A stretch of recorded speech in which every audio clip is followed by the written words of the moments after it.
한국 경제는 어떻게 망하는가 1편 21세기에 아직도 19세기인 한국 경제. 상식과 의견 아무개입니다. 저는 일반인으로 상식 수준에조차 미달하는, 그래서 말도 안 되는 일을 왜 모르지? 왜 당연하게 생각하지? 이런 이야기들을 말씀드리고 있습니다.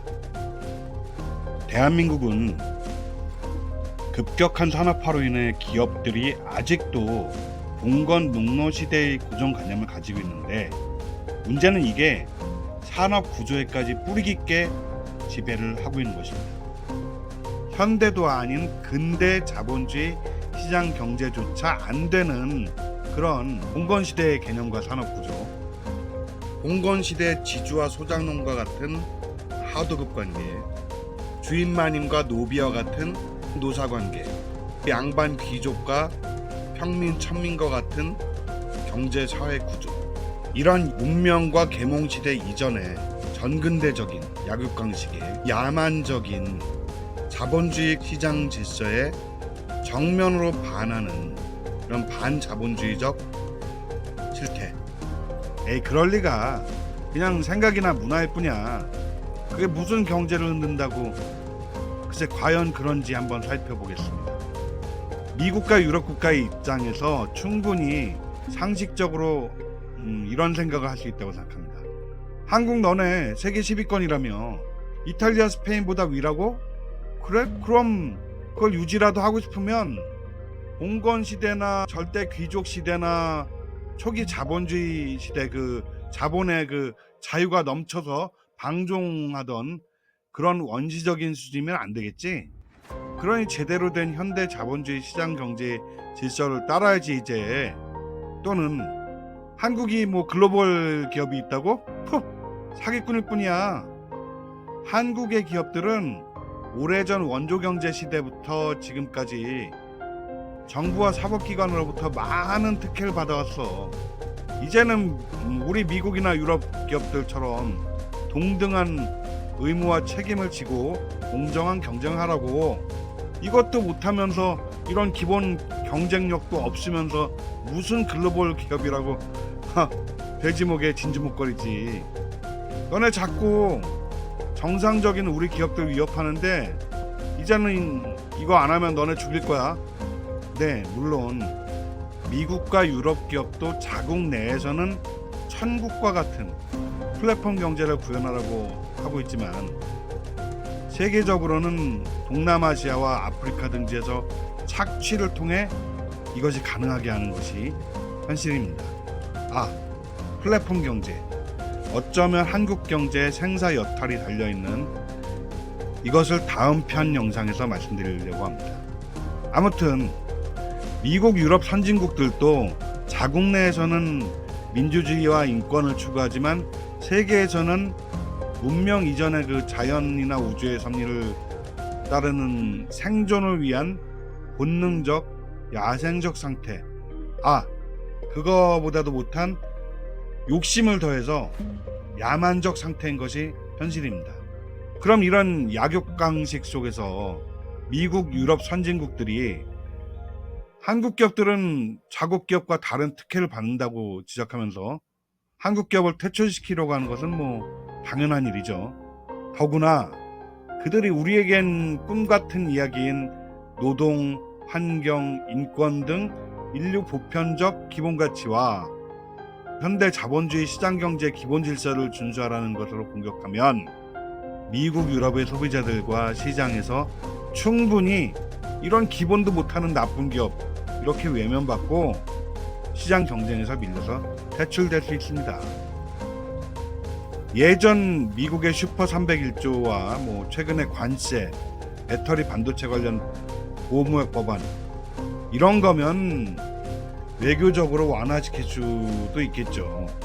그런데 시장 경제에서 경쟁력을 상실하고 소비자로부터 외면받도록 해서 퇴출되는 것이면 수출이 절대적인 생존 전력인 한국 경제와 한국 기업에게는 치명적인 일입니다.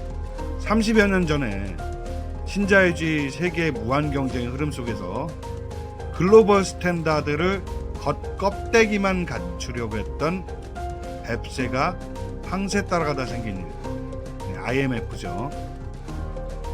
관치금융과 누적된 기업 특혜 문제를 포함해서 발생한 것이 외환 위기와 가짜 구조조정입니다. 이것은 껍데기, 장부 결과나 수치상의 가짜 구조조정이었다고 생각합니다.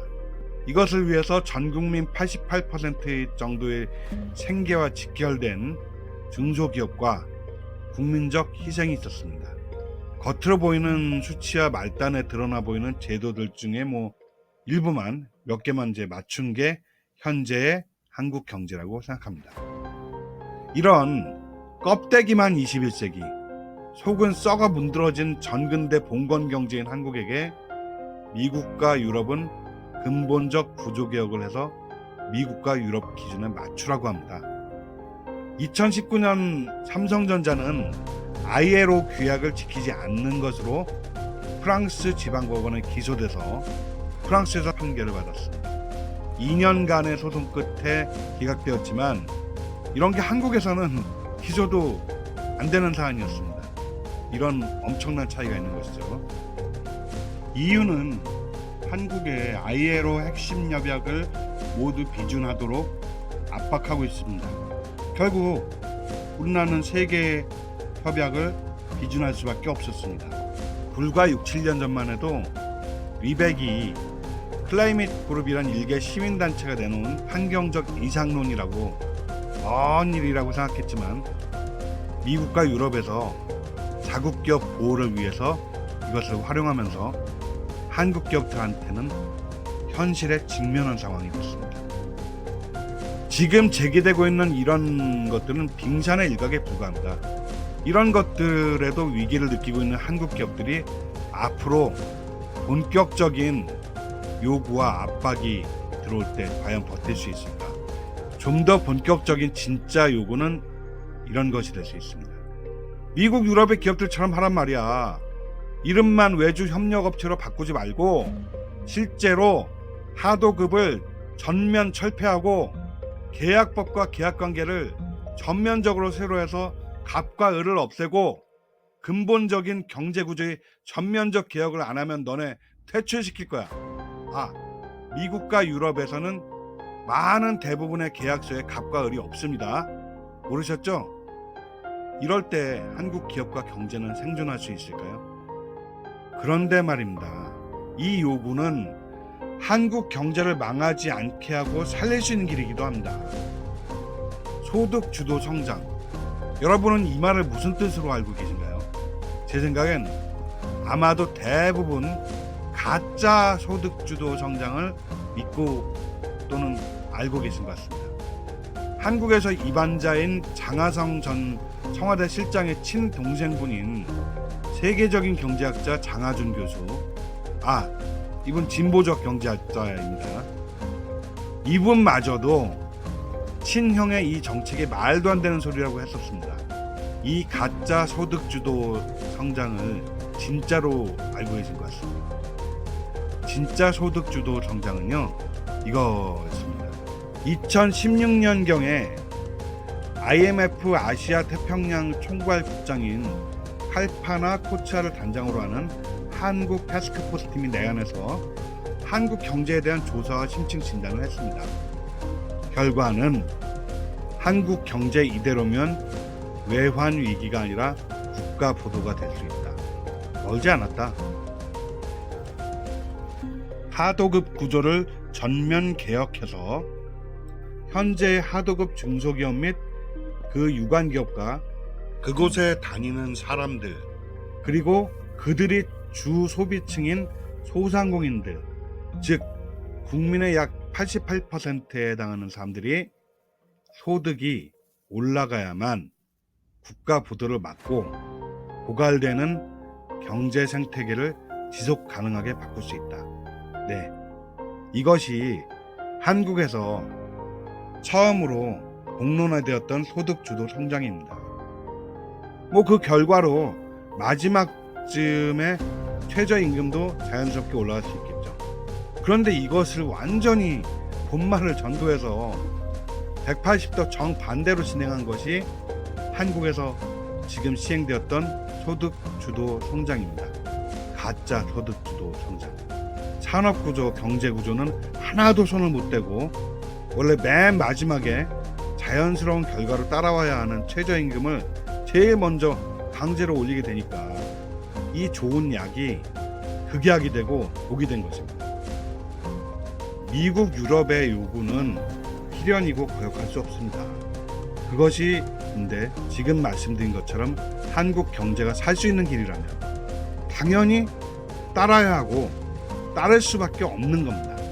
하도급의 철폐와 갑과 을의 철폐. 이전 정부의 가짜 소득주도 성장이 아닌 전국민 88%의 진짜 소득주도 성장. 이거 어디 특정 정파에서 이야기한 거 아닙니다. IMF에서 이야기한 거예요. 한국이 정상적인 현대 자본주의 시장 경제 국가의 수준으로 가는 것은 상생과 같은 무슨 전근대적 무슨 시혜적 정서나 도덕적 명분이 아니라 세계 시장이 한국에게 강제하고 있는 생존을 위한 필수를 이행하는 것뿐입니다. 더구나 이게 역사적으로 세계적으로 검증되었고 현실적으로 미국, 유럽에서 자국 내만이라도 경제 정의를 실현하고 지속 가능한 성장을 위해 하고 있는 것으로 우리도 무조건 따라할 수밖에 없는 길입니다. 오늘 말씀드린 것은 기초일 뿐입니다. 이것만으로는 망하는 걸 막을 수 없습니다. 다음 편에서 무늬만 4차 산업시대, 현실은 2차 산업시대, 이 감옥에서 옥사 중인 한국 경제 탈출 방법을 이야기해 보겠습니다.